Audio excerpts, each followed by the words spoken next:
अस्सलाम वालेकुम वरहमतुल्लाह। प्यारे बच्चों, आज आपके लिए एक बड़ी खुशखबरी है। खुशखबरी ये है कि आज हम 11th स्टैंडर्ड का फर्स्ट वीडियो अपलोड करने जा रहे हैं। जैसा कि जो मेरे ऑफलाइन स्टूडेंट है, तो आप तमाम को पता है कि हमारे 3 चैप्टर मुकम्मल हो चुके थे। हमने मोशन इन प्लेन भी कंप्लीट कर लिया था। क्योंकि अब ये लॉकडाउन का ये सेशन शुरू हो चुका है, तो पॉसिबिलिटी नहीं है कि कब दोबारा अपनी क्लासेस शुरुआत होंगी। तो मैं इसके लिए आप तमाम के लिए ऑनलाइन सीरीज़ लेकर आ रहा हूँ और आप तमाम को ऑनलाइन सीरीज़ देखना है और उसके नोट्स भी बनाने हैं आपको, सेल्फ़ नोट्स। और सेल्फ़ नोट्स बना के आपको एक उसकी PDF फॉर्म बनाकर मेरे व्हाट्सएप पर अपलोड करना है। मैं ये देखूँगा कि कौन सा बच्चा कितने अच्छे से अपने नोट्स बना रहा है। इसी के साथ साथ में जो ऑनलाइन स्टूडेंट्स हैं, जो पहली बार मेरे वीडियोज़ को देख रहे हैं, डेफिनेटली सबसे पहले आप चैनल को सब्सक्राइब कीजिए। बच्चों, अगर आपका इंटरेस्ट मुझे और आगे दिखाई दिया, मतलब इन चैप्टर्स में आपने नोट्स प्रॉपर बनाए, आपने वीडियोस अगर पूरे दिखे, तो इंशाल्लाह मैं कोशिश करूंगा कि जो पिछले चैप्टर्स रह चुके हैं, first chapter, second chapter, third chapter, इंशाल्लाह मैं कोशिश करूंगा अगर आपका इंटरेस्ट रहा तो मैं आपके लिए वो भी ऑनलाइन अपलोड कर दूंगा। थोड़ा टाइम लगेगा और उसके नोट्स भी तमाम नोट्स मेरे पास में अवेलेबल है। आप net point computer centre account से नोट्स हासिल कर सकते हैं, या और किसी को नोट्स चाहिए तो मुझसे पर्सनल मैसेज करके व्हाट्सएप पर अपने नोट्स हासिल कर सकता है। इसी के साथ साथ में मैं भी एक टेलीग्राम चैनल बनाने वाला हूँ। इंशाल्लाह जल्दी आपको उसके लिंक मिलेंगे। उस पर आपको तमाम जो मटेरियल्स है, मतलब जो भी मेरे नोट्स है, ठीक है, PDF फॉर्म में, उसी के साथ साथ में प्रैक्टिकल रिकॉर्ड, खासतौर से बच्चों को प्रॉब्लम जाती है, वो तमाम के तमाम मैं अपलोड करने वाला हूँ। तो आइए आज हम एक नेक्स्ट चैप्टर की शुरुआत करते हैं, चैप्टर नंबर 4, जो बहुत ज़्यादा इंपॉर्टेंट है और बहुत फिज़िक्स में काम आने वाला है। फिज़िक्स में नहीं बल्कि डेली लाइफ में इस चैप्टर का बहुत हमें काम पड़ता है। हमारे डेली लाइफ में बहुत सारी चीज़ें हमको देखने के लिए मिलती है, ठीक है। तो चैप्टर नंबर 4 है ये 11th स्टैंडर्ड का चैप्टर नंबर 4, जिसका नाम है बच्चों लॉज ऑफ मोशंस। क्या नाम है? Laws of motions. इसे उर्दू में बच्चों कहा जाता है हरकत के कवानीन। क्या कहा जाता है? हरकत के कवानीन। लॉज मतलब कवानीन और मोशन मतलब हरकत। ओके, तो सबसे पहले हम इसके बेसिक से शुरुआत करते हैं, बाद में हम हमारे टेक्स्ट बुक पर आएंगे। तो देखिए, लॉज ऑफ मोशंस को समझने के लिए आपको सबसे पहले पता होना चाहिए कि what is mean by motion, ठीक है। यहीं से हमारी इसकी इब्तिदा होती है कि मोशन किसे कहा जाता है। तो समझिए, मोशन को उर्दू में हरकत कहते हैं, ठीक है। तो मान लीजिए आपके पास में एक ऐसे पाथ है और एक गाड़ी है हमारे पास में जो इस पाथ के ऊपर चल रही है, ठीक है। अगर ये गाड़ी इस पाथ पर, ठीक है, मान लीजिए ये इसकी इनिशियल पोजीशन है। कौन सी पोजीशन? Initial position. इनिशियल मतलब इब्तिदाई हालत, ठीक है। पोजीशन मतलब मुकाम, सॉरी, इब्तिदाई मुकाम। यह है इसका इब्तिदाई मुकाम। तो अगर ये जिस्म, अगर ये गाड़ी कंटिन्यूसली, ये बात इंपॉर्टेंट है, मुसलसल तौर पर अगर अपनी पोजीशन को तब्दील करती है, ये थोड़ी देर के बाद में मे बी पॉसिबल यहाँ आएगी, थोड़ी देर के बाद में मे बी पॉसिबल यहाँ आएगी। तो अगर कोई ऑब्जेक्ट, अगर कोई जिस्म, अगर कोई गाड़ी, अगर कोई कार कंटिन्यूसली, मुसलसल तौर पर अपनी पोजीशन को अगर तब्दील करती है, अपने पोजीशन को अगर चेंज करती है, तो बच्चों इसे हम कहते हैं मोशन। क्या बोलते हैं इसको? मोशन। तो मोशन के लिए क्या जरूरी है? Continuously change in the position. क्या होना चाहिए? मुसलसल तौर पर मुकाम में अगर तब्दीली होती है तो हम इसको बोलते हैं मोशन। क्या बोलते हैं? मोशन। अब वो चीज़ पर हमको अभी फिलहाल डिस्कस नहीं करना है कि मोशन क्यों करती है, क्या है, क्योंकि हमने ऑलरेडी पिछले चैप्टर्स में देख लिया है कि मोशन जो है, मोशन का क्या कॉज है।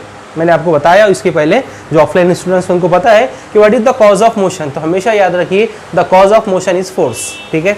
जब तक भी किसी ऑब्जेक्ट पर फोर्स नहीं लगेगा, तब तक वो ऑब्जेक्ट, अगर वो स्टेट ऑफ रेस्ट में है तो स्टेट ऑफ रेस्ट में ही रहता है। कब तक? जब तक उस पर एक्सटर्नल अनबैलेंस फोर्स नहीं लगता। ये आगे चल के आपको लॉज ऑफ मोशन में आने वाला है।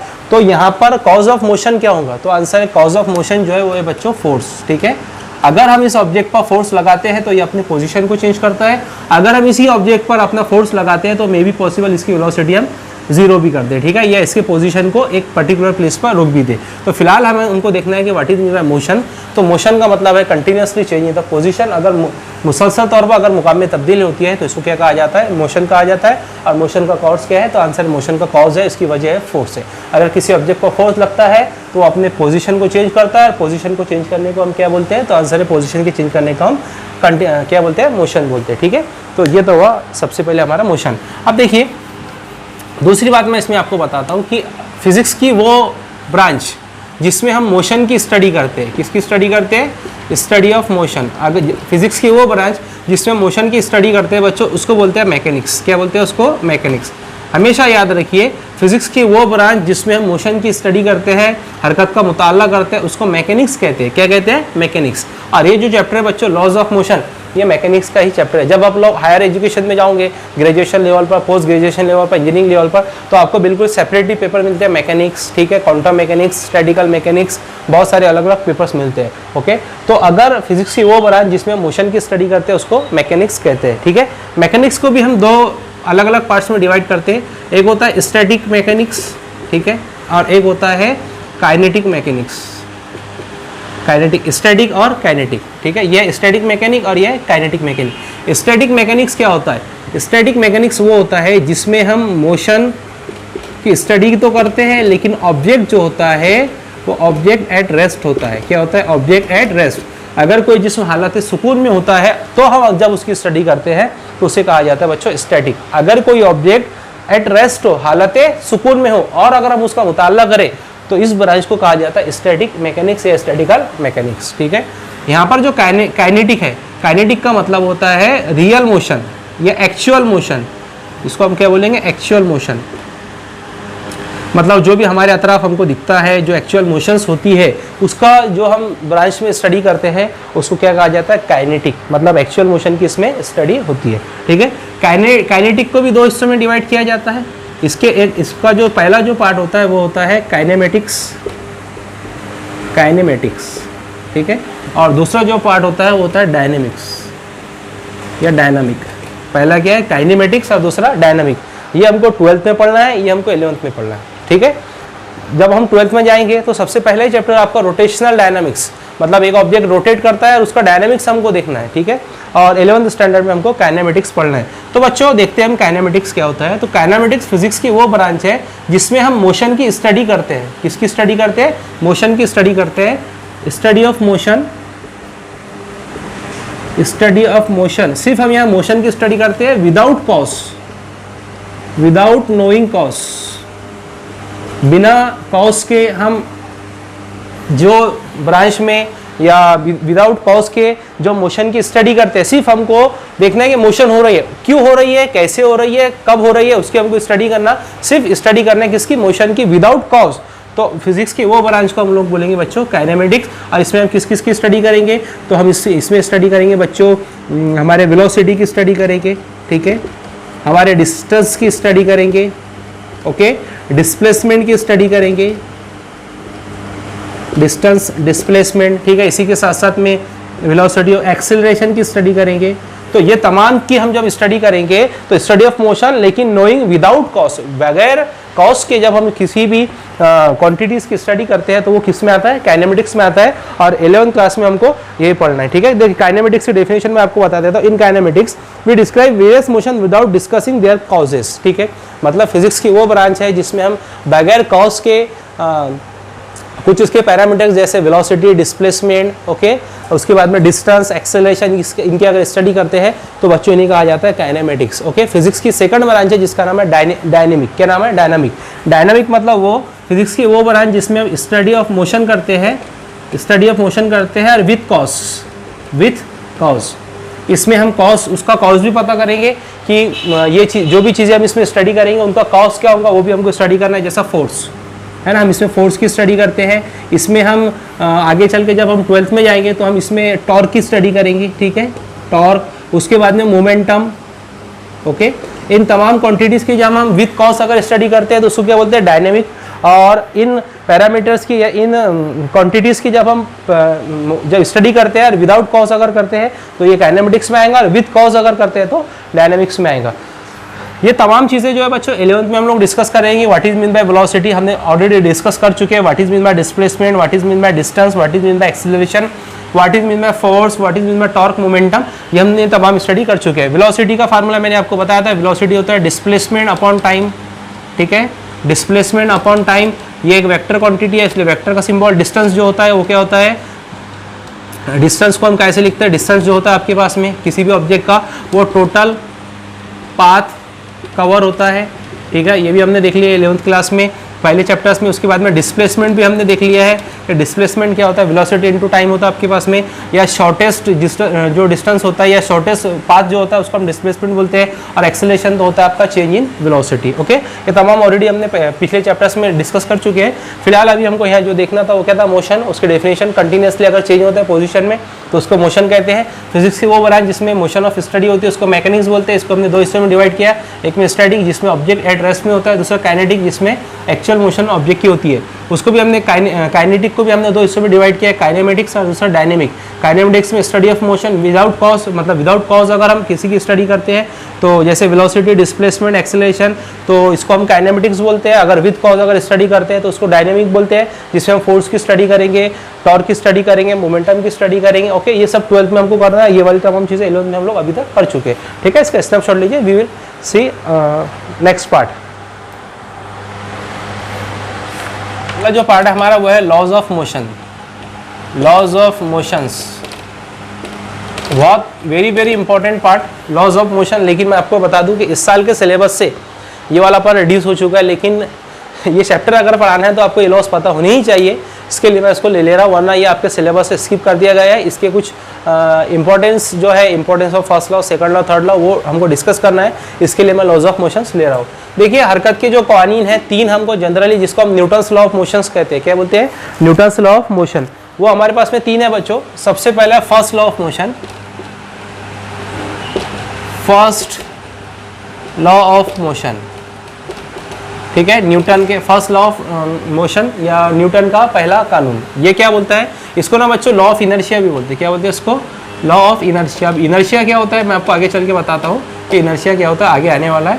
इनर्शिया का मतलब होता है कि किसी भी ऑब्जेक्ट का अगर हम मास की अगर स्टडी करें, ठीक है, तो वो उसका इनर्शिया होता है। जिसका मास ज़्यादा होता है उसका इनर्शिया ज़्यादा होता है, जिसका मास कम होता है उसका इनर्शिया कम होता है। इनर्शिया का जनरली मीनिंग ये होता है कि इनर्शिया का मतलब होता है कि अगर कोई रुका हुआ है चीज़ तो हमेशा रुकना चाहती है, अगर कोई चल रही है तो वो चलती रहती है, अगर कोई चीज़ मुड़ रही है तो मुड़ती रहती है। उसको हम इनर्शिया बोलते हैं। कब तक ये अमल होता है? जब तक हम एक्सटर्नल फोर्स उस पर एक्सटर्नल अनबैलेंस फोर्स नहीं लगाते, तो इसको लॉ ऑफ इनर्शिया बोलते हैं, फर्स्ट लॉ ऑफ मोशन। ठीक है, तो देखिए ये क्या, अगर एक ऑब्जेक्ट है आपके पास में, ठीक है, अगर वो ऑब्जेक्ट स्टेट ऑफ रेस्ट में हो।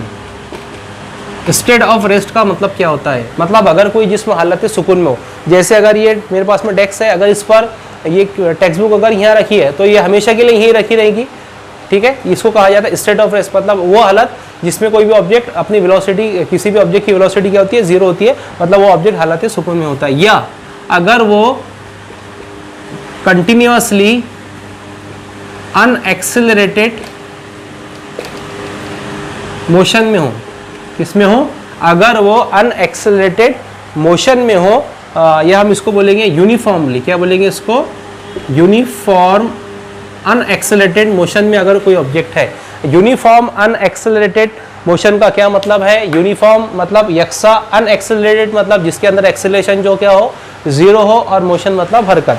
यानी कि हम यहाँ कह सकते हैं कि अगर कोई ऑब्जेक्ट यूनिफॉर्म यकसा तौर पर अनएक्सेलरेटेड, एक्सेलरेशन का मतलब क्या होता है? Change in velocity. मतलब यहाँ पर ऑब्जेक्ट के वेलोसिटी में कोई चेंज नहीं होगा, मतलब एक्सेलरेशन क्या होगा? 0।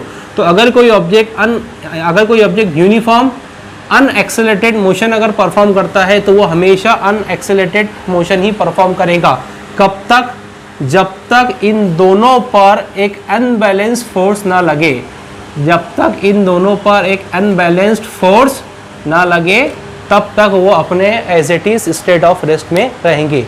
यानी अगर कोई जिस्म हालत सुकून में है तो वो हमेशा हालत सुकून में ही रहेगा। अगर कोई स्टेट ऑफ रेस्ट में है तो स्टेट ऑफ रेस्ट में ही रहेंगे। अगर कोई जिस्म यूनिफॉर्म एक्सेलरेटेड मोशन अगर करता है तो हमेशा यूनिफॉर्म एक्सेलरेटेड मोशन में ही रहेगा। कब तक? जब तक हम उस पर कोई एक्सटर्नल अनबैलेंस फोर्स ना लगाए। जब तक हम उस पर एक्सटर्नल अनबैलेंस फोर्स ना लगाए तब तक वो जिस्म अपने एज इट इज हालत में, एज इट इज स्टेट में रहते हैं। अगर कोई स्टेट ऑफ रेस्ट में है तो स्टेट ऑफ रेस्ट में ही रहेगा। अगर कोई यूनिफॉर्म एक्सेलरेटेड मोशन करता है तो यूनिफॉर्म एक्सेलरेटेड मोशन ही करता रहेगा। कब तक? जब तक हम कोई एक्सटर्नल अनबैलेंस फोर्स, बैरूनी गैर मतवाजन कुव्वत उस पर ना लगाए, तब तक वो जिस्म अपने स्टेट में एज इट इज रहता है। और बच्चों इसी चीज को कहा जाता है इनर्शिया। अगर कोई स्टेट ऑफ रेस्ट में रहता है तो हमेशा स्टेट ऑफ रेस्ट में ही रहता है। अगर कोई अनएक्सेलरेटेड मोशन करता है तो हमेशा अनएक्सेलरेटेड मोशन ही करता है। कब तक? जब तक हम उस पर कोई एक्सटर्नल अनबैलेंस फोर्स ना लगाए। इसीलिए इस लॉ को लॉ ऑफ इनर्शिया भी कहा जाता है। इनर्शिया का मतलब ये होता है कि अगर कोई चीज चल रही है तो वो चलते रहती है, अगर कोई चीज रुकी हुई है तो रुकी हुई रहती है। जैसे मैं आपको एक मिसाल बताता हूँ, जैसे अगर एक बहुत बड़ी कार खड़ी है, ठीक है, उसका मास है 1000 किलोग्राम, मान लीजिए एग्जांपल के तौर पर 1000 किलोग्राम यानी कि 1 क्विंटल की गाड़ी हमारे पास में खड़ी है, वो स्टेट ऑफ रेस्ट में, तो बच्चों हमेशा स्टेट ऑफ रेस्ट में रहेंगी। कब तक? जब तक आप लोग नहीं आएंगे, आप उसको पीछे से आकर धक्का लगाएंगे। तो आप ये देखेंगे कि जब हम स्टार्टिंग में धक्का लगाना चाहते हैं तो दुनिया की हर चीज़ ये चाहती है कि अपने स्टेट को चेंज ना करे, वो अपनी इनर्शिया में एज इट इज रहे। तो जब हम धक्का लगाते हैं तो हमको ऐसे फील होता है कि गाड़ी भी हम पर धक्का लगा रही है। हमको स्टार्टिंग में उसको आगे पुश करने में तकलीफ होती है, लेकिन धीरे धीरे जैसे हम उसको पुश करते हुए आगे जाते हैं, जैसे जैसे धीरे धीरे हम अपना फोर्स उस पर लगाते हैं तो धीरे धीरे वो गाड़ी आगे चलती है। मतलब जल्द से वो ये अपने आप से कोशिश करती है कि अपने इनर्शिया को तब्दील ना करे, स्टेट ऑफ रेस्ट में ही रहे।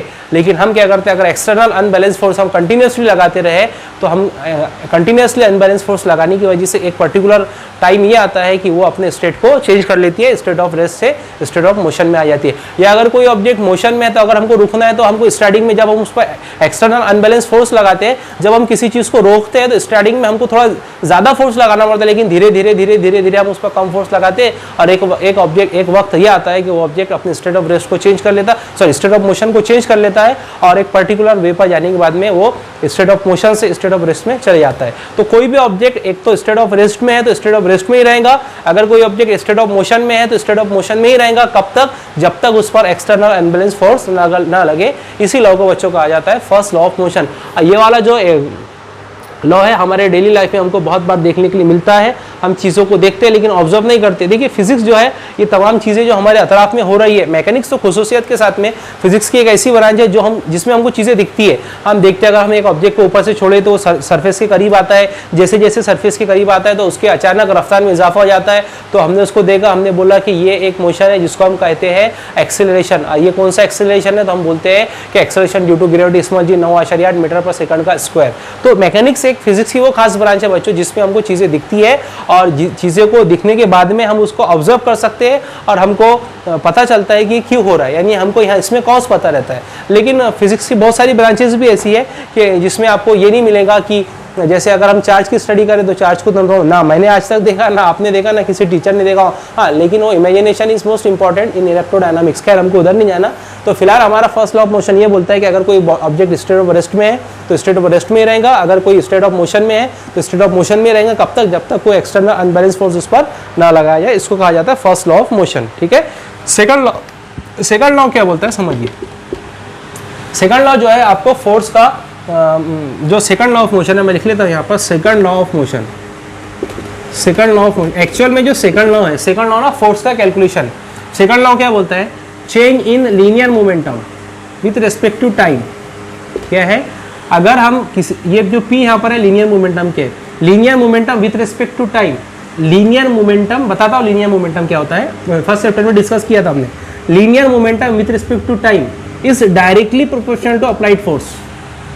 लीनियर मोमेंटम पर unit time is directly proportional to the applied force. ठीक है। यानी जब भी हम किसी ऑब्जेक्ट पर फोर्स लगाते हैं, ठीक है, तो उसके मोमेंटम में जो वक्त के साथ में तब्दीली होती है तो वो किस पर डिपेंड रहती है? जितना ज्यादा आप फोर्स लगाएंगे उतना ज्यादा उसके मोमेंटम में तब्दीली होगी। और आपको पता है मोमेंटम का जो फार्मूला होता है, हमने डिस्कस किया फर्स्ट चैप्टर में, वो होता है मोमेंटम बराबर P बराबर mv। अगर किसी ऑब्जेक्ट के मास के साथ में उसकी वेलोसिटी को मल्टीप्लाई किया जाए तो उसको क्या बोलते हैं? मोमेंटम। हमने यहाँ क्या बोला? Momentum with respect to time.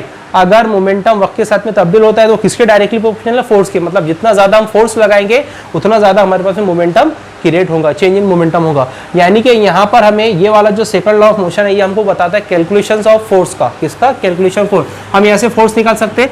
अब देखिए इस मसावत को मैं ऐसे भी लिख सकता हूँ बच्चों, F is directly proportional to dp upon dt। ठीक है, कोई प्रॉब्लम की बात नहीं। इसलिए F इजिकल्स टू हम क्या लिख सकते हैं इसको? dp upon dt। अगर k इक्वल टू यानी कांस्टेंट अगर यहाँ पर 1 रख दिया जाए। लेकिन हम जानते हैं P किसके बराबर? mv के। तो नेक्स्ट स्टेप इधर लिख रहा हूँ मैं, तो ये क्या हो जाएगा? F is equals to d by dt as it is रहेगा और P किसके बराबर है? mv के। यानी कि F is equals to m को बाहर ले लो, d by dt of v। और हमको पता है ये है आपके पास में instantaneous velocity. Okay, instantaneous velocity में अगर चेंज हो, ठीक है, या विद रिस्पेक्ट टू टाइम अगर हमको पता है कि dv अपॉन dt किसके बराबर होता है, सेकंड चैप्टर में हमने देखा है, ठीक है, तो किसके बराबर, f as it is, mb as it is, और dv अपॉन dt, मतलब ये कौन सी वेलोसिटी है, ये इंस्टेंटेनियस वेलोसिटी है, और ये बराबर होता है बच्चों a के, ठीक है। तो हमने क्या लिखा फार्मूला, क्या बन गया हमारे पास में, F इक्वल टू ma, यानी कि हमारे पास में फोर्स से कैलकुलेशन आ चुका है, मास और एक्सीलरेशन का अगर हम मल्टीप्लाई कर दे तो हमारे पास में क्या आ जाएगा, फोर्स आ जाएगा। तो सेकंड लॉ ऑफ मोशन जो है ये हमको बताता है कैलकुलेशन ऑफ फोर्स के ताल्लुक से, कि फोर्स को कैसे कैलकुलेट किया जाता है, हमने कैलकुलेट कर लिया है, ठीक है। ये दो लॉस है। तीसरा लॉ क्या बोलता है समझिए, यहाँ लिख रहा हूं मैं, third law of motion. Third law of motion हमको क्या बताता है, थर्ड लॉ ऑफ मोशन ये बताता है कि अगर to every action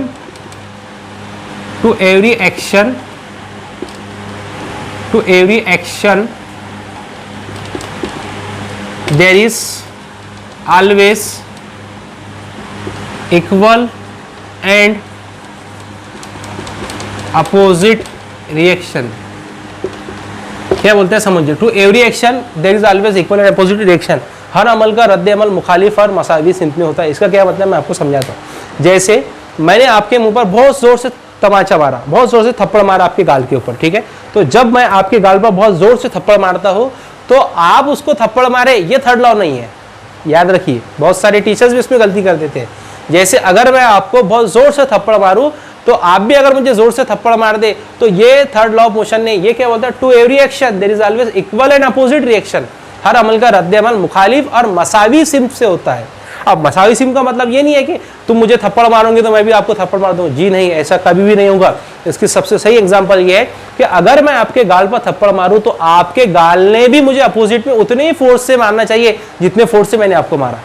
ये होगा आपका थर्ड लॉ ऑफ मोशन। समझ में आया? जैसे अगर मैं, एक दीवार है, देखिए यहाँ एक दीवार है, मैं अगर इस पर 10 न्यूटन से फोर्स मारता हूँ, 10 न्यूटन से मेरा फोर्स अगर इस पर अप्लाइड करता हूँ तो ये दीवार भी जो है ये दोबारा मेरी इस हथेली पर अपोजिट साइड से, जब मैं यहाँ से फोर्स लगा रहा हूँ तो दीवार भी जो है अपोजिट साइड से हमारे हाथ पर 10 न्यूटन का फोर्स लगाती है, जिसकी वजह से हमको यहाँ पर हमारे हथेली पर, हमारे पाम को फील होता है कि अरे मैंने तो इसको मारा, उसको लगना चाहिए था, तो हम हमारे कभी कभी हाथ को चलाते हैं अगर हम कहीं बहुत तेजी से जैसे यहाँ पर एक बेंच रखा है, अगर मैं इस पर जोर से मार दूं तो ये मुझे लग गया, तो मैंने तो 10 न्यूटन का फोर्स लगाया, फिर यहाँ मुझे कैसे लगा, मैंने तो इसको मारा था, तो इसने भी अपोजिट में क्या किया, मुझे 10 न्यूटन का मेरे इस उंगली के ऊपर फोर्स लगाया, जिसकी वजह से मुझे ऐसा थोड़ा सा यहाँ पर फील हुआ कि मुझे कुछ लगा है। ठीक है, तो every action there is always equal and opposite action of reaction, हर अमल का रद्द अमल मुखालिफ और मसाई सिम से होता है। जितने न्यूटन का आप फोर्स अप्लाइड करेंगे तो दीवार भी उतने न्यूटन का फोर्स भी आपके ही हाथ पर अप्लाइड करेंगी। यह थर्ड लॉ ऑफ मोशन बहुत इंपॉर्टेंट है। फर्स्ट लॉ जिसको लॉ ऑफ इनर्शिया बोलते हैं, सेकंड लॉ जो है आपके पास में कैलकुलेशन ऑफ फोर्स वाला है, थर्ड लॉ है एक्शन रिएक्शन पेयर, मतलब जितने न्यूटन का फोर्स लगाएंगे उतने न्यूटन का जो फोर्स है वो अपोजिट साइड से रखेगा। इसको एक्शन रिएक्शन पेयर बोलते हैं, इसको कैलकुलेशन ऑफ फोर्स बोलते हैं, इसको लॉ ऑफ इनर्शिया बोलते हैं। ठीक है, आपको तीनों लॉ समझ में आ गया। पहला लॉ क्या था, अगर कोई ऑब्जेक्ट स्टेट ऑफ रेस्ट में है या अगर कोई स्टेट ऑफ मोशन में है तो हमेशा उसी में रहेगा जब तक हम एक्सटर्नल अनबैलेंस फोर्स उस पर न लगाए। सेकंड लॉ क्या था, change in momentum with respect to time is directly proportional to force, जिसने हमको फोर्स की कैलकुलेशन दिया, मास और एक्सीलरेशन का प्रोडक्ट फोर्स कहलाता है। थर्ड वाला क्या था, to every action there is always equal and opposite reaction, हर अमल का रद्द अमल मुखालिफ और मसाई सिम से होता है। जितने न्यूटन का फोर्स हम इस बोर्ड पर लगाएंगे वो फोर्स दोबारा उतने न्यूटन का फोर्स हम पर लगाएगा। जितने जोर से मैं आपके इस गाल पर थप्पड़ मारूंगा, आपका गाल भी उतने जोर से फोर्स मेरे हाथ के ऊपर लगाएगा। इसको कहा जाता है थर्ड लॉ ऑफ मोशन। ठीक है, तीनों का स्नैपशॉट लीजिए, फिर हम लोग आगे बढ़ते हैं। फर्स्ट लॉ ऑफ मोशन या Newton's first law of motion, importance of Newton's first law of motion या फिर importance of first law of motion. देखिए इसमें क्या क्या इंपॉर्टेंस है, एक एक करके मैं आपको पॉइंट इसका समझाता हूँ। इसके 3 पॉइंट जो बहुत ज़्यादा इंपॉर्टेंट है। देखिए सबसे पहला पॉइंट क्या है, it show N equivalence between state of rest and state of motion, state of uniform motion along a straight line such as both needed a net unbalanced force to change the state। Okay, देखिए ये वही है कि अगर एक object state of rest में है, ठीक है, ये अगर स्टेट ऑफ रेस्ट में है, स्टेट ऑफ रेस्ट में है, ठीक है, और एक दूसरा ऑब्जेक्ट है वो अगर स्टेट ऑफ मोशन में है, यूनिफॉर्मली अनएक्सेलरेटेड। ठीक है, अगर एक ऑब्जेक्ट स्टेट ऑफ रेस्ट में है, अगर एक object state of uniform unaccelerated motion में अगर है, तो ये हमेशा इसी में रहेंगे। कब तक, जब तक हम दोनों पर क्या ना लगाए, जब तक हम एक दोनों पर एक अनबैलेंस्ड फोर्स ना लगाए। समझ में आ रही है आपको बात? क्या बोला मैंने, अगर कोई ऑब्जेक्ट स्टेट ऑफ रेस्ट में है तो स्टेट ऑफ रेस्ट में ही रहता है, अगर कोई स्टेट ऑफ मोशन में कब तक, जब तक हम एक अनबैलेंस फोर्स इस पर ना लगाए। तो फर्स्ट वाला पॉइंट क्या, it show N equivalence between state of rest and state of motion, और इनकी जो हालत को तब्दील करने के लिए हमेशा हमको क्या लगाना पड़ता है, एक अनबैलेंस फोर्स लगाना पड़ता है। ये हमको पहला इंपॉर्टेंट पॉइंट इसके ताल्लुक से समझ में आता है। सेकंड पॉइंट क्या है, इट डिफाइन फोर्स, ये आपको किसके ताल्लुक से बताता है, फोर्स के ताल्लुक से बताता है। It define force as an entity that bring about the change in the state of motion of a body from it something that initiate a motion, control a motion. Second law give the its quantitative understanding. बच्चों ये वाला जो law है हमको किसके ताल्लुक से बताता है, तो आंसर है ये वाला हमको फोर्स के ताल्लुक से भी बताता है कि what is mean by unbalance force. Unbalance force क्या होता है, यानी हमको ये समझ में आता है कि जो दोनों भी जगह जो मोशंस हमको करवानी है, या मोशन को रोकना है, यहाँ मोशन करवाना है, दोनों के लिए क्या नेसेसरी है, तो आंसर है दोनों के लिए फोर्स नेसेसरी है। तो ये हमको फोर्स की सिर्फ आइडिया बताता था, और इसका क्वांटिटी मतलब इसका कैलकुलेशन हमने कहाँ किया, सेकंड लॉ में, ठीक है। तो ये हमको किसके ताल्लुक से बताता है, फोर्स के ताल्लुक से बताता है कि यहाँ पर भी मोशन को रोकने के लिए भी फोर्स लगेगा, अगर रेस्ट में तो उसको मोशन में लाने के लिए भी फोर्स लगेगा। इसलिए मैंने आपको स्टार्टिंग में बोला हो कि what is the cause of motion, तो आंसर था फोर्स, मतलब ये हमको इसके ताल्लुक से बताता है। थर्ड वाला पॉइंट है, इट डिफाइन अबाउट इनर्शिया, ये आपको किसके ताल्लुक से बताता है, इनर्शिया के ताल्लुक से बताता है। तो ये आपका फर्स्ट वाला, ये सेकंड वाला, और थर्ड वाला क्या बोलता है, ये आपको इनर्शिया के ताल्लुक से बताता है। तो मैंने आपको अभी बताया इनर्शिया क्या होता है, अगर कोई ऑब्जेक्ट स्टेट ऑफ रेस्ट में है तो इसी में रहना चाहता है, अगर कोई स्टेट ऑफ मोशन में तो इसी में रहना चाहता है, कब तक, जब तक उस पर कोई अनबैलेंस फोर्स ना लगाए। तो एक्चुअल में इनर्शिया का कैलकुलेशन हम कैसे करेंगे, किसी भी ऑब्जेक्ट का इनर्शिया उसके मास से कंसीडर किया जाता है। मान लीजिए आपके पास में दो ऑब्जेक्ट है, ये है आपके पास में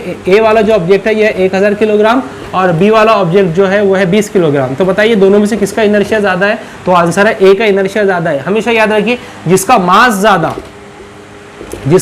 मास ज़्यादा उसका इनर्शिया ज़्यादा। किसी भी ऑब्जेक्ट का जो इनर्शिया है वो उसके मास से कैलकुलेट किया जाता है, जिसका मास ज़्यादा होगा उसका इनर्शिया ज़्यादा होगा, जिसका मास कम होगा उसका इनर्शिया कम होगा, ठीक है। अब ये तो था इनर्शिया। अब इनर्शिया के कैलकुलेशन कैसे करते हैं, we know that F is to ma, दोनों भी ये वेक्टर क्वांटिटी है, फोर्स भी और एक्सेलरेशन भी वेक्टर का सिंबल लगा लिए। तो यहाँ से मास इक्वल टू क्या होगा, मैग्नीट्यूड ऑफ फोर्स।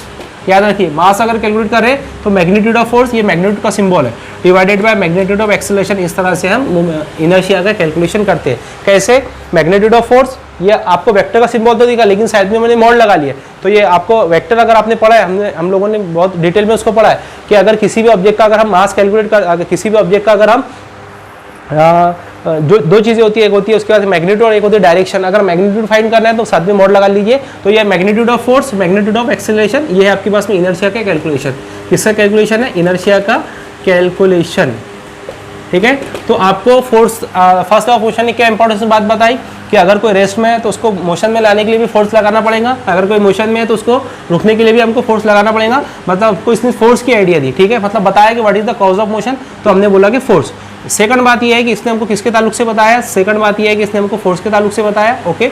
चलो थर्ड वाली बात क्या है, थर्ड वाली बात है इनर्शिया के ताल्लुक से बताया कि किसी भी ऑब्जेक्ट का मास अगर ज़्यादा है तो उसका इनर्शिया ज़्यादा होता है, किसी का मास अगर कम है तो उसका इनर्शिया कम होता है, और इनर्शिया का आपके पास में कैलकुलेशन है। तो ये 3 important things about the first law of motion, okay. Take a snapshot. Importance of second law of motion क्या है, देखिए सबसे पहले importance of second law of motion में ये है कि इसके वजह से हमको क्या बता, इसकी वजह से हमको कैलकुलेशन ऑफ फोर्स हमको समझ में आया कि फोर्स को कैसे कैलकुलेट करते हैं। सेकंड लॉ क्या है आपके पास में, second law dp upon dt is directly proportional to force. फिर हमने क्या लिखा था, हमने लिखा था dp upon dt is equals to force, ठीक है, ओके। तो फिर हम जानते हैं p किसके बराबर होता है, d, और p बराबर होता है आपके पास में mass into velocity upon dt equal to force, ठीक है। फिर हमने इसको आगे चल के क्या लिखा था, हमने m को बाहर ला लिया था, इसको हमने लिख लिया था dv upon dt equal to force, ठीक है। dv अपॉन dt किसके बराबर होता है, a के बराबर होता है f, यानी कि f इज इक्वल्स टू क्या आ गया आपके पास में ma, ये इसका वेक्टर, ये भी एक वेक्टर क्वांटिटी है। मतलब आपको फर्स्ट लॉ ने क्या बताया था, फर्स्ट लॉ में आपने आपको कैलकुलेशन ऑफ फोर्स बताया, ठीक है, कि फोर्स को कैसे कैलकुलेट करते हैं। एक इसकी इंपॉर्टेंट बात है। इसकी सेकंड इंपॉर्टेंट बात यह है कि इसने आपको मोमेंटम के ताल्लुक से बताया, किसके ताल्लुक से बताया, मोमेंटम के। What is mean by momentum, तो मोमेंटम जो होता है मास और वेलोसिटी का प्रोडक्ट होता है। किसका प्रोडक्ट होता है, मास और वेलोसिटी का। इसके पहले ये मतलब जब तक मोमेंटम का कॉन्सेप्ट हमको नहीं समझा तो हम वेलोसिटी से ही किसी भी चीज़ को डील करते थे, लेकिन जब हमारे पास मोमेंटम आया तो अगर हम किसी ऑब्जेक्ट पर फोर्स लगाते हैं तो उसका मोमेंटम चेंज होता है, ये हमको सेकंड लॉ ऑफ मोशन बताता है, ठीक है। तो जो चेंज इन मोमेंटम होता है वो डायरेक्टली प्रोपोर्शनल किसके होता है, फोर्स के। मतलब जितना ज़्यादा फोर्स अप्लाइड होगा उतना ज़्यादा चेंज इन मोमेंटम होगा with respective time. Is it clear? तो आपको इसने इसके ताल्लुक से बताया। और तीसरा बड़ी इंपॉर्टेंट बात है कि जो एरिस्टोटले का जो फॉल्सी था, मैंने आपको लिया नहीं हो क्योंकि ये एरिस्टोटले फॉल्ट जो है वो आपके सिलेबस से रिड्यूस हो चुका है। देखिए एरिस्टोटले फॉल्ट का क्या कहना था, एरिस्टोटले फॉल्ट ये कहता था कि अगर कोई ऑब्जेक्ट को हमको कंटिन्यूसली अगर यूनिफॉर्म मोशन करवाना है, अगर किसी ऑब्जेक्ट को कंटिन्यूसली यूनिफॉर्म मोशन करवाना है तो उस पर कंटिन्यूसली फोर्स अप्लाई करना पड़ेगा, ये इनका ऐसा कहना था। लेकिन बाद में जब न्यूटन का ये सेकंड लॉ आया तो न्यूटन के सेकंड लॉ ने ये बोला कि अगर कोई ऑब्जेक्ट अगर चलता है तो उसकी रुकने की कुछ वजह है। रुकने की वजह ये है कि उस पर कुछ एक्सटर्नल फोर्स लगते हैं, जैसे विस्कस फोर्स लगता है, उसके बाद में फ्रिक्शन फोर्स लगता है, उसकी वजह से ऑब्जेक्ट रुक जाता है। तो उस ऑब्जेक्ट को चलाने के लिए हमको उस पर क्या लगाना पड़ता है, फोर्स लगाना पड़ता है। तो इसने जो सेकंड लॉ ऑफ मोशन है, सेकंड लॉ ऑफ मोशन है एरिस्टोटले का जो फॉल्ट है उसको ओवरकम भी किया था। और ये लॉ आने के बाद में जो एरिस्टोटले का जो लॉ है जिसमें वो ये बोलता था कि अगर किसी ऑब्जेक्ट को अगर हमको कंटिन्यूसली चलाना है तो उस पर कंटिन्यूसली फोर्स अगर लगाना पड़ता है, तो इस लॉ ने उसको मतलब उसको ओवरकम किया। ठीक है, ये इसके 3 खास बात है। सबसे पहली खास बात क्या है, कैलकुलेशन ऑफ फोर्स बताया, दूसरा अबाउट मोमेंटम बताया, तीसरा एरिस्टोटल फॉल्ट का क्या किया, ओवरकम किया। ओवरकम का मतलब उसको सॉल्व करना, ओवरकम मतलब उसको सपोर्ट करना या उसको सॉल्व करना, उसकी गलती को सुधारना। ठीक है, ये आपके पास में third law of second law of motion के ताल्लुक से। ठीक है, अभी टेक नेक्स्ट थर्ड लॉ के अंदर सबसे पहला पॉइंट है it define action reaction pair.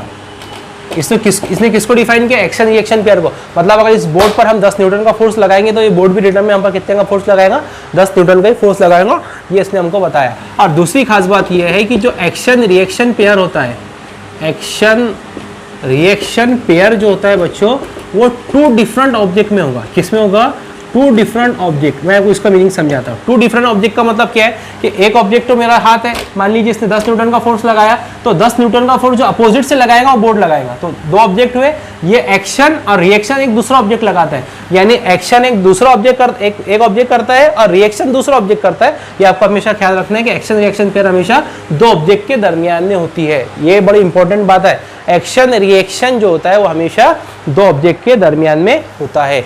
तो ये है कुछ इंपॉर्टेंट बातें जो मैं आपको बता रहा था। तो ये है आपके पास में importance of third law of motion. हाँ, अभी नेक्स्ट पॉइंट है वो है आपके पास में frame of reference. Frame of reference, ठीक है। देखिए फ्रेम ऑफ रेफरेंस क्या होता है, मैं आपको बताता हूँ कि फ्रेम ऑफ रेफरेंस क्या होता है। मान लीजिए आप एक बस स्टैंड पर आप खड़े हो, बस स्टैंड पर आप प्लेटफॉर्म पर खड़े हो और बस सफ़र कर रही है। तो अगर आप गौर से देखते हो तो बस तो सफ़र कर ही रही है, उसमें बैठा हुआ जो मुसाफिर है, जो शख्स है, वो भी आपको मोशन में दिखाई देता है। लेकिन अगर रियल में हम देखें, रियल में हम सोचें तो वो अपने बस में हालत सुकून नहीं होता है। लेकिन जब बस चलती है तो बस के साथ साथ में हमको उसमें बैठा हुआ शख्स भी चलता हुआ नज़र आता है। ठीक है, ओके। अब अगर उस बस में बैठा हुआ शख्स अगर हमको देखे तो बस में बैठे हुए शख्स को ये लगता है कि हम भी मोशन करें। हालांकि हम हमारे प्लेटफॉर्म पर खड़े हुए, जब बस चलती है तो उसको ये लगता है कि अपन भी चल रहे लेकिन पीछे की साइड में। अगर आप कभी ट्रेन वगैरह में सफ़र किए होंगे आपने, तो आपको इसका बहुत अच्छे से एक्सपीरियंस है कि अगर आप प्लेटफॉर्म पर खड़े हो, अगर आप ट्रेन को देख रहे हो तो ट्रेन में बैठा हुआ जो शख्स है वो भी आपको चलते हुए दिखाई देता है। हालांकि बैठा हुआ रहता है अपनी जगह पर और ट्रेन तो ऑलरेडी चलती हुई दिखाई देती है। हाँ, अगर आप ट्रेन में बैठकर अगर बाहर के लोगों को देखते हो तो जो प्लेटफॉर्म पर लोग खड़े रहते हैं आपको ये लगता कि प्लेटफॉर्म पर के लोग खुद ब खुद पीछे जा रहे हैं, यानी कि पीछे जा रही, मतलब उनके अंदर क्या हो रही, मोशन हो रही। लेकिन बच्चों हकीकत में मोशन नहीं होती। तो ये जो होता है ये सब रेफरेंसेस की वजह से होता है। तो इन्हीं रेफरेंसेस को कहा जाता है बच्चों फ्रेम ऑफ रेफरेंस। हमको क्या करना पड़ता है, एक पर्टिकुलर फ्रेम लेना पड़ता है जिसकी बुनियाद पर हम उसको फ्रेम ऑफ रेफरेंस में डिवाइड करते हैं। मैं आपको बताता हूँ। जैसे अगर आप स्टेशन पर खड़े हो तो वो आपका एक फ्रेम ऑफ रेफरेंस है, और जो गाड़ी चल रही है, ठीक है, तो आपका फ्रेम ऑफ रेफरेंस अभी 0 होगा। ठीक है, मतलब आपकी मोशन जो है वो स्टेशनरी है। लेकिन गाड़ी में जो बैठा हुआ शख्स है और गाड़ी जो है वो अभी कौन से फ्रेम ऑफ रेफरेंस में है, तो आंसर है मोशन वाले फ्रेम ऑफ रेफरेंस में। Is it clear? अच्छा, अगर आप उस गाड़ी में बैठे हुए हो, ठीक है, या उस ट्रेन में बैठे हो, अगर आप बाहर के शख्स को देखें तो फिलहाल आप स्टेट ऑफ रेस्ट में हो और आपकी गाड़ी और वो जो शख्स है जो प्लेटफॉर्म पर खड़ा है वो स्टेट ऑफ मोशन में है। समझ में आई बात? अगर आप ट्रेन में से बाहर देख रहे हो तो आपकी ट्रेन और वो जो शख्स जो बाहर खड़ा है वो स्टेट ऑफ मोशन में है। ठीक है, अगर आप उसको प्लेटफॉर्म पर से ट्रेन को देख रहे हो तो ट्रेन और ट्रेन में बैठा हुआ शख्स स्टेट ऑफ मोशन में। ये अलग अलग फ्रेम के वजह से होता है, जिसको कहा जाता है फ्रेम ऑफ रेफरेंस, मतलब आपको एक रेफरेंस पॉइंट बनाना पड़ता है। अगर मैं प्लेटफॉर्म पर खड़ा हूँ तो मेरा जो रेफरेंस पॉइंट है वो मेरा प्लेटफॉर्म है, तो मुझे दोनों भी मोशंस में देखेंगे, वो गाड़ी में बैठा हुआ शख्स भी और गाड़ी भी। अगर मैं गाड़ी के अंदर बैठा हूँ तो मेरा फ्रेम ऑफ रेफरेंस कहाँ पर है, अभी गाड़ी के अंदर है, तो मुझे गाड़ी और वो जो वहाँ पर बैठा हुआ जो शख्स है वो स्टेट ऑफ मोशन में नजर आएगा। ठीक है, अब फ्रेम ऑफ रेफरेंस दो तरीके से हमको डिस्कस करने पड़ते हैं, दो किस्म के होते हैं।